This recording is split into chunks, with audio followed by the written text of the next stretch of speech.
नमस्कार दोस्तों, राधे राधे, जय श्री कृष्णा। तो आइए श्रवण करते हैं श्रावण मास का महात्म तीसरा अध्याय। श्रावण माह में की जाने वाली भगवान शिव की लक्ष्य पूजा का वर्णन। संत कुमार बोले, हे भगवान, आपने श्रावण मासों का संक्षिप्त वर्णन किया है। हे स्वामिन, इससे हमारी तृप्ति नहीं हो रही है, अतः आप कृपा करके विस्तार से वर्णन करें, जिसे सुनकर हे सुरेश्वर मैं कृतज्ञ हो जाऊं। ईश्वर बोले, हे योगी, जो बुद्धिमान नक्त व्रत के द्वारा श्रावण मास को व्यतीत करता है, वह 12 मासों में नक्त व्रत करने के फल का भागी होता है। नक्त व्रत में दिन की समाप्ति के पूर्व सन्यासियों के लिए एवं रात्रि में गृहस्थों के लिए भोजन का विधान है। जी, उसमें सूर्यास्त के बाद 3 घड़ियों को छोड़कर नक्त भोजन का समय होता है। सूर्य के अस्त होने के पश्चात 3 घड़ी संध्या काल होता है। संध्या वेला में आहार, मैथुन, निद्रा और चौथा स्वाध्याय, इन चारों कर्मों का त्याग कर देना चाहिए। गृहस्थ और यति के भेद से उनकी व्यवस्था के विषय में मुझसे सुनिए। सूर्य के मंद पड़ जाने पर जब अपनी छाया अपने शरीर से दोगुनी हो जाए, उस समय के भोजन को यति के लिए नक्त भोजन कहा गया है। रात भोजन उनके लिए नक्त भोजन नहीं होता है। तारों के दृष्टिगत होने पर विद्वानों ने गृहस्थ के लिए नक्त कहा है। यति के लिए दिन के 8वें भाग के शेष रहने पर भोजन का विधान है। उसके लिए रात्रि में भोजन का निषेध किया गया है। गृहस्थ को चाहिए कि वह विधि पूर्वक रात्रि में नक्त भोजन करे। यदि विधवा तथा विधुर व्यक्ति सूर्य के रहने नक्त व्रत करे। विधुर व्यक्ति यदि पुत्रवान हो तब उसे भी रात्रि में ही नक्त व्रत करना चाहिए। अनाश्रमी को अथवा आश्रमी को अथवा पत्नी रहित हो अथवा पुत्रवान हो, उन्हें रात्रि में नक्त व्रत करना चाहिए। इस प्रकार बुद्धिमान मनुष्य को अपने अधिकार के अनुसार नक्त व्रत करना चाहिए। इस मास में नक्त व्रत करने वाला व्यक्ति परम गति को प्राप्त होता है। मैं प्रातः काल स्नान करूंगा, ब्रह्मचर्य व्रत का पालन करूंगा, नक्त भोजन करूंगा, पृथ्वी पर सोऊंगा और प्राणियों पर दया करूंगा। हे देव, इस व्रत को प्रारंभ करने पर यदि मैं मर जाऊं तो हे जगतपते, आपकी कृपा से मेरा व्रत पूर्ण हो जाए।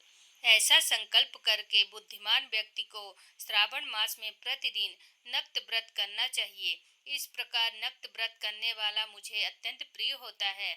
ब्राह्मण के द्वारा अथवा स्वयं ही अतिरुद्र, महारुद्र अथवा रुद्र मंत्र से महीने भर प्रतिदिन अभिषेक करना चाहिए। हे वत्स, मैं उस व्यक्ति पर प्रसन्न हो जाता हूँ क्योंकि मैं जलधारा से अत्यंत प्रीति रखने वाला हूँ। अथवा रुद्र मंत्र के द्वारा मेरे लिए अत्यंत प्रीतिकर होम प्रतिदिन करना चाहिए। अपने लिए जो भी भोज्य पदार्थ अथवा सुखोभोग की वस्तु अति प्रिय हो, संकल्प करके उन्हें श्रेष्ठ ब्राह्मण को प्रदान करके स्वयं महीने भर उन पदार्थों का त्याग करना चाहिए। हे मुने, अब इसके बाद उत्तम लक्ष्य पूजा विधि को सुनिए। लक्ष्मी चाहने वाले अथवा शांति की इच्छा वाले मनुष्य को लक्ष्य बिल्व पत्रों या लक्ष्य दुर्वा दलों से शिव की पूजा करनी चाहिए। आयु की कामना करने वाले को चंपा के लक्ष्य पुष्पों तथा विद्या चाहने वाले व्यक्ति को मल्लिका या चमेली के लक्ष्य पुष्पों से श्री हरि की पूजा करनी चाहिए। शिव तथा विष्णु की प्रसन्नता तुलसी के दलों से सिद्ध होती है। पुत्र की कामना करने वाले को कटेरी के दलों से शिव तथा विष्णु का पूजन करना चाहिए। बुरे स्वप्न की शांति के लिए धान्य से पूजन करना प्रशस्त होता है। देव के समक्ष निर्मित किए गए रंगवल्ली आदि से विभिन्न रंगों से रचित पद्य, स्वास्तिक और चक्र आदि से प्रभु की पूजा करनी चाहिए।